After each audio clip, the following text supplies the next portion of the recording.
On this week's episode of Where We Are, the New York Times thinks Christianity has a brand problem. We'll discuss it. We'll also talk about Mother's Day and Melissa's thoughts on mothering. You're listening to Where We Are.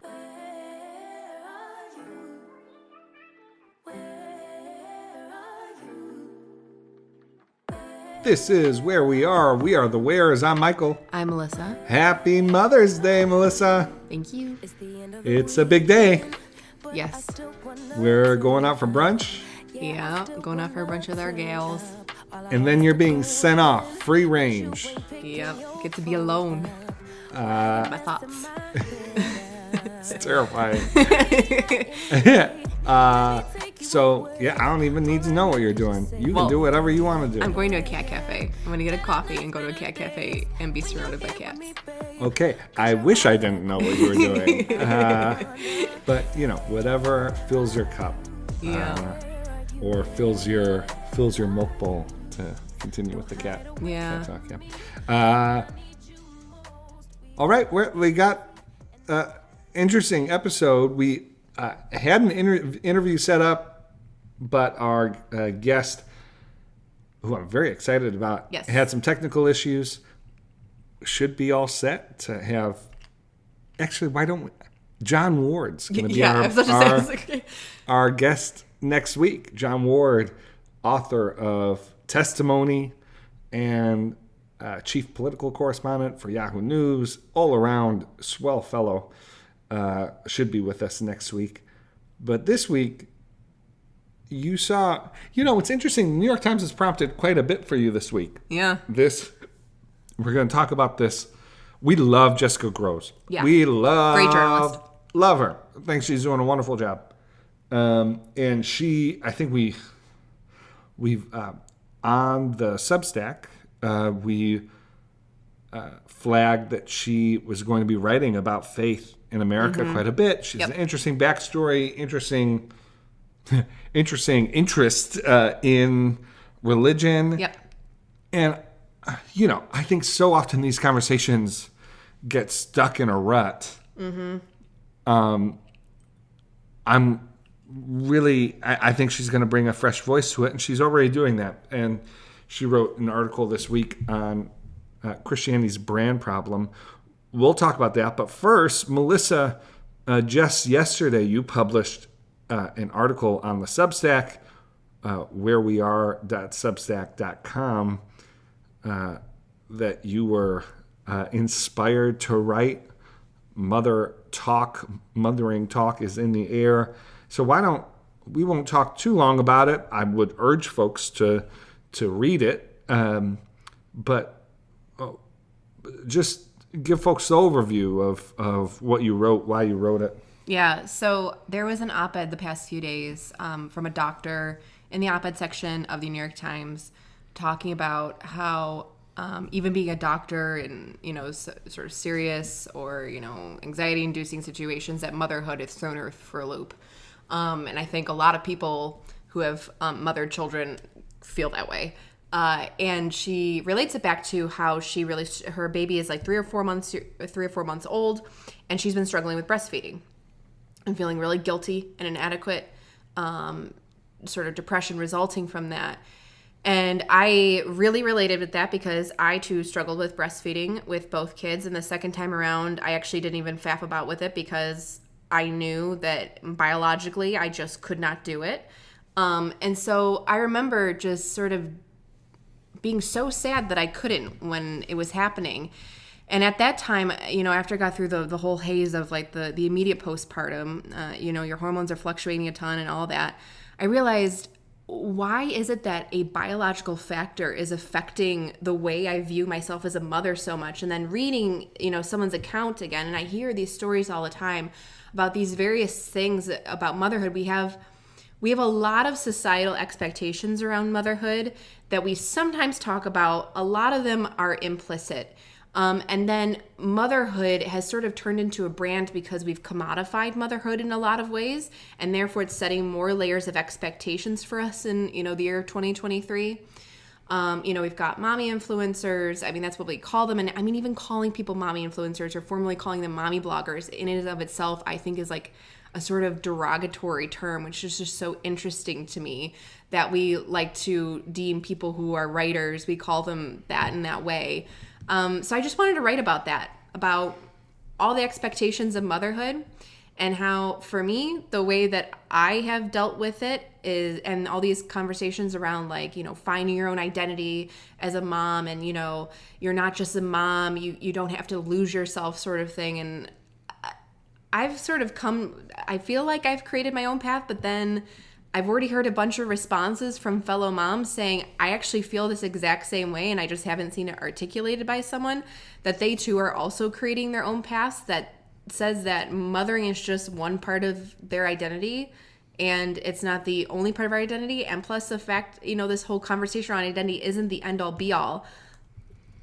Our kids are, and the way that we love them is.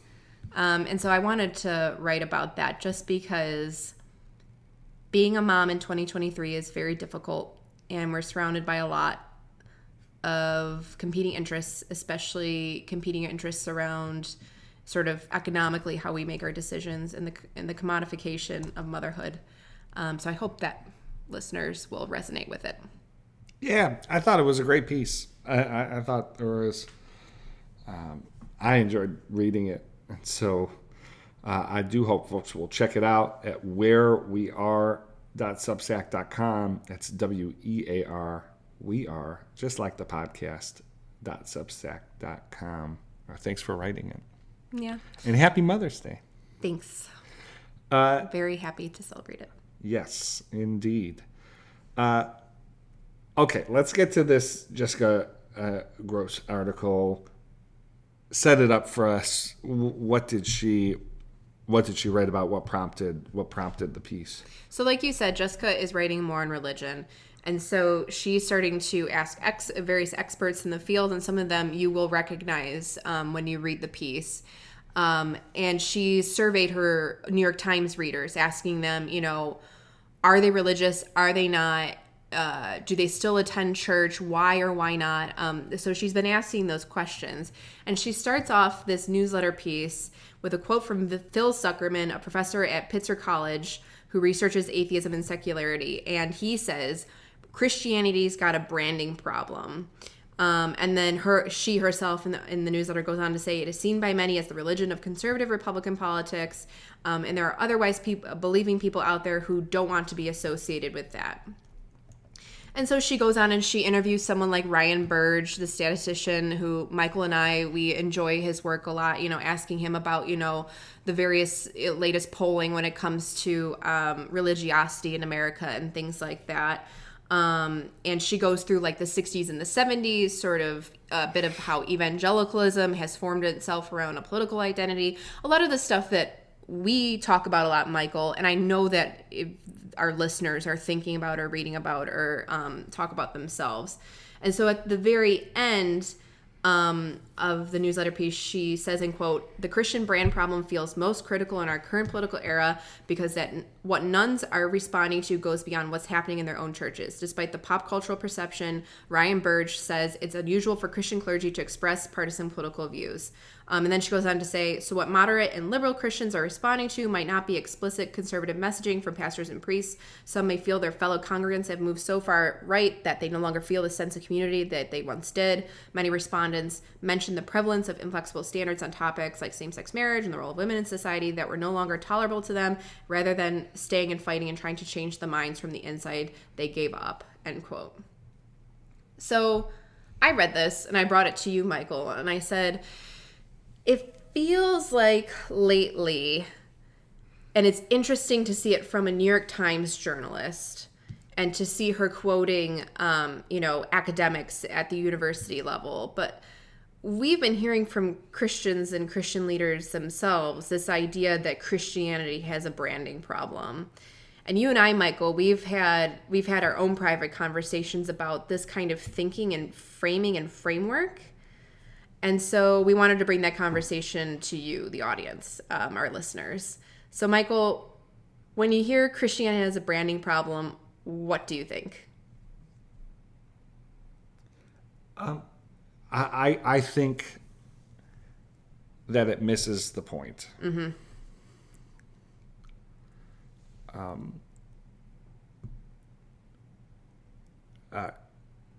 The brand problem of Christianity is secondary to the actual problems it has.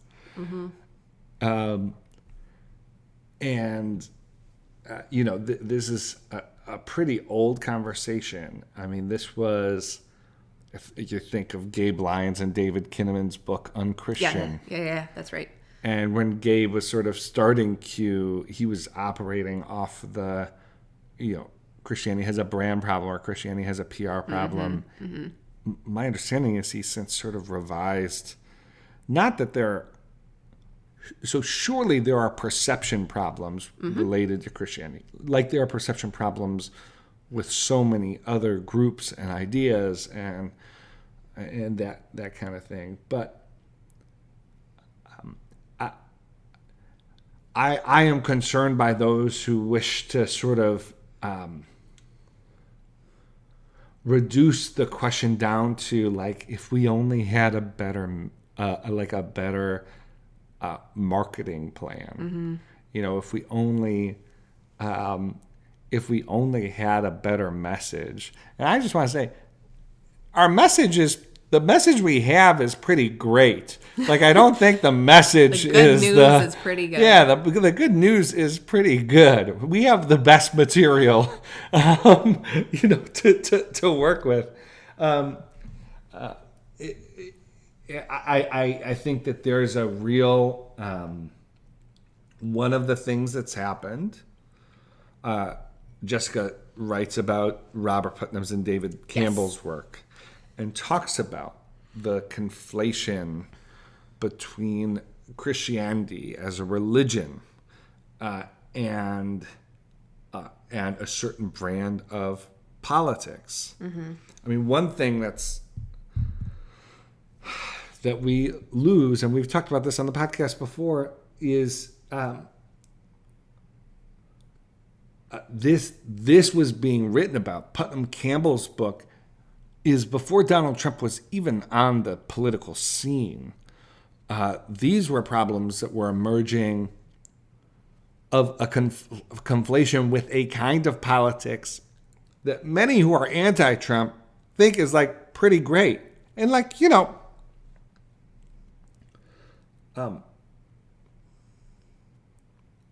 were good things about the Bush years, and there were good things and are good things about the Republican Party.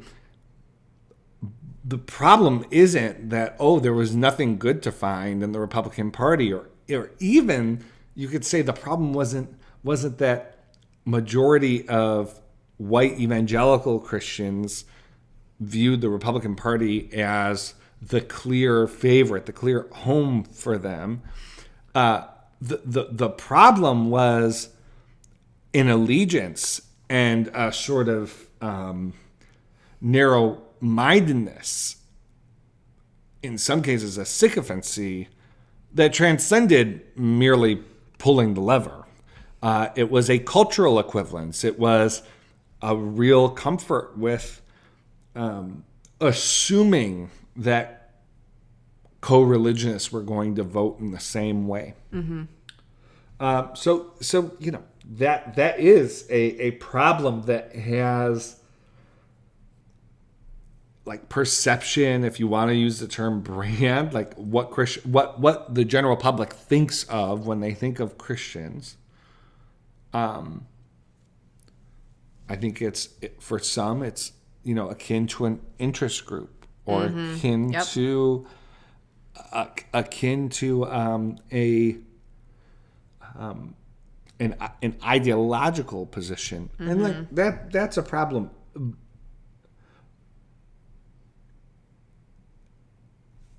But what I want to say is, like, it emerges from somewhere. Yeah. And so, yes, let's think about how we could communicate more clearly. Let's think about what our public posture is. But if we're communicating differently, but that the actual practice is the same, that's not going to do us any favors, and it shouldn't. That shouldn't be the way that cultural transformation happens. Just switching up your messaging or putting more money into an advertising campaign. Mm-hmm. I just think it's kind of funny. I don't know if this would be irony, but you call it, there's a problem with Christian branding, and it's usually, and Jessica Grose, like, she hits the nail on the head of what people are referring to, that Christianity is too associated with a certain type of politics, when it's kind of like, when we talk about branding comes out of either a corporate or ultimately what politicians are using themselves, a technique to, get people to think a certain way or behave a certain way. So it's kind of ironic that you would call it a brand problem when that's actually what politics uses to get people to vote in a certain way.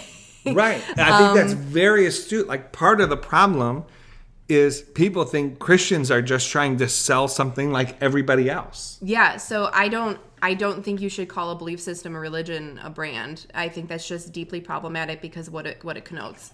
Not for Jessica. I mean, I think Jessica's not a Christian. I think it's a perfectly reasonable piece to write that. But I think she's getting quotes from academics. So sure, she's but I think we're talking about when Christians themselves are sort of, we got a real brand problem on our hands. Yeah, because then what Christians go and do is they go and talk about it. If they talk about it, then other people sort of latch onto that, because as humans, we like to categorize things and give things names so that we could easily sort them better. So calling the problems that we have a branding problem, it's almost faddish to call things brand problems. Like, I call it the brand mother today because of the commodification of motherhood.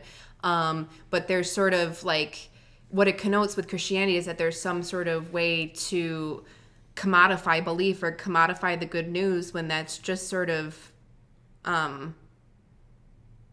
antithetical to the good news in the first, you know what I mean? Well, right. So this is exactly right.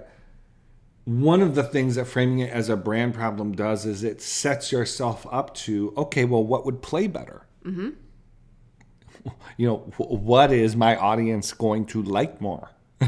And you head down a very dangerous path when that's what and yet doing. Again, many of the critiques of like evangelicalism is that people cherry pick like their Bible verses. When you're trying to do this kind of work, you're cherry picking like exactly which parts of the good news to then mark it out. So again, it's very funny. The way that some of this sort of way of thinking is acting out, or the logical conclusions of it all. Yeah,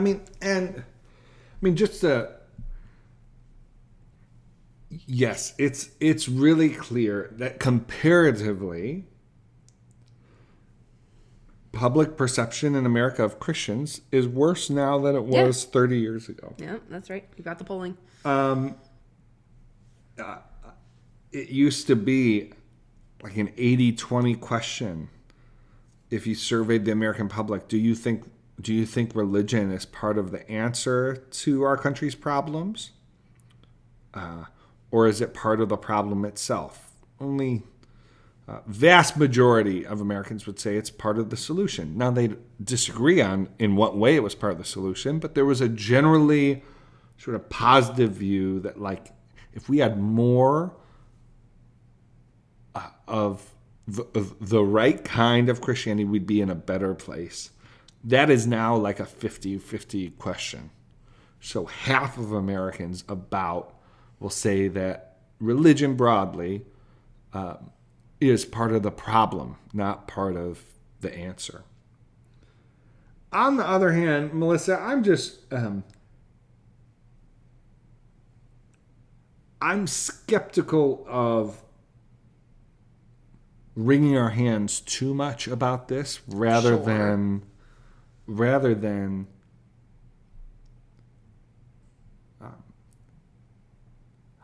I think public Christians are too often in the place of responding to does Christianity have a brand problem? And then we're sort of answering that question. I think we're much better off setting our own terms and talking on our own terms. I was really struck and moved this week. Our friend Colin Hansen, who was a guest on the show, did an interview with Molly Worthen. Molly is an academic, one of the best journalists out there. She's really incredible, has been for a long time. She would urge you to go over to Gospel Coalition, listen to Colin's podcast with Molly. After reporting on Christianity for really decades, Molly committed her life to Jesus at J.D. Greer's church, of all places. She was baptized, and she talks about the Christianity that she saw, the Jesus that she saw, in a way that's really moving from someone. Here's what's moving about it, is that she's written extensively about both the good and the bad in American Christianity. So this is not someone who's been like, her job is cataloging sort of the state of religion in American life. And there's not a negative piece of news about Christians in America that doesn't cross Molly's desk. But she saw to the heart of it. And the fact that that is still happening in 2023 is a beautiful thing, and suggests that things aren't as closed off. The culture is not as antagonistic as some folks who benefit off of this sort of narrative that, Christians can't get heard in the public square anymore. Things are set against us. Things aren't necessarily that closed off as some folks like to suggest. Yeah, I mean, there's that kind of approach, that kind of mentality that people are benefiting off of. But even just like this idea of self-deprecation disguised as humility when you're talking to folks about Jesus, isn't helpful. I know that with the politicization of Christianity in the United States over many decades makes it sometimes hard to separate the two things. But this, again, self-deprecation disguised as humility means that people, when it comes to the good news, it does sort of disguise the good part of the good news for folks. And I think that does matter. And the more that people think that this is just an image problem and the branding problem, the more that people will believe it. And I get it, Michael, exactly as you said before, that, this shouldn't be our only focus right now, that we do have some bigger fish to fry. But I did want to talk about it a bit because it seems like it's a conversation that's coming back around again. Well, so right, and I think maybe we'll close here. What's interesting is Christians have been having this conversation for some time. What was interesting reading the piece was its level of sympathy, and the fact that Jessica kind of, in my reading, kind of approaches Christians as a minority group trying to find their place in society. Like you could replace so much of this, or at least sort of the framing of the article, with Muslims have a branding problem, and so that's part of why I'm enjoying Jessica's writing. I don't mean to say that she doesn't have deep insight. She does. But the fact that she hasn't been living and breathing in this discourse for the last 20 years, it is really helpful to the tone that she takes. I mean, it is interesting. You read these sort of histories of evangelicalism, and it's funny. The Pulitzer Prize winning author Frances Fitzgerald wrote a book on a huge book on evangelicals and evangelicalism in America. My understanding is she's not an evangelical herself, and yet she brought a more compassionate, a more sort of analytical, a deeper analytical eye than I think a lot of the grousing that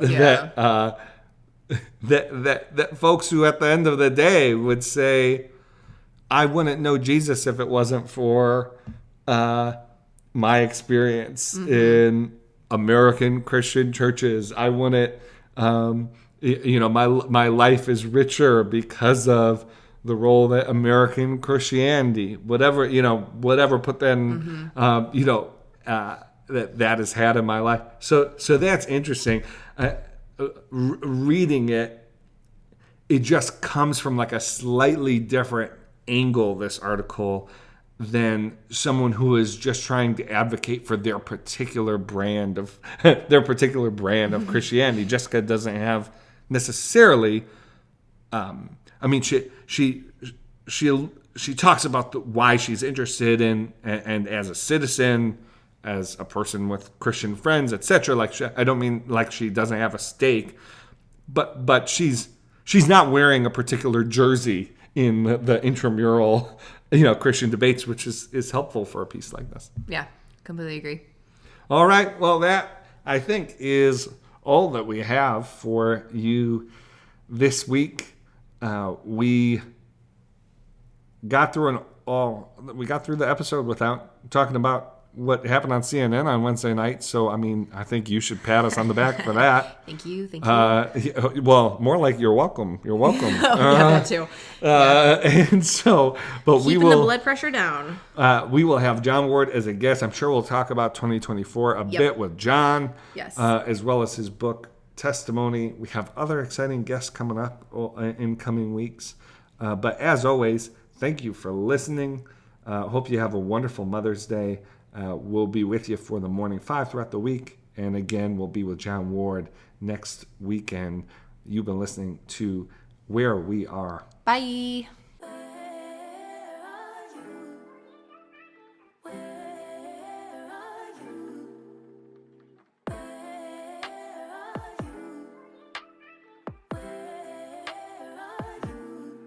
It's the end of the weekend, but I still wanna turn up. Yeah, I still wanna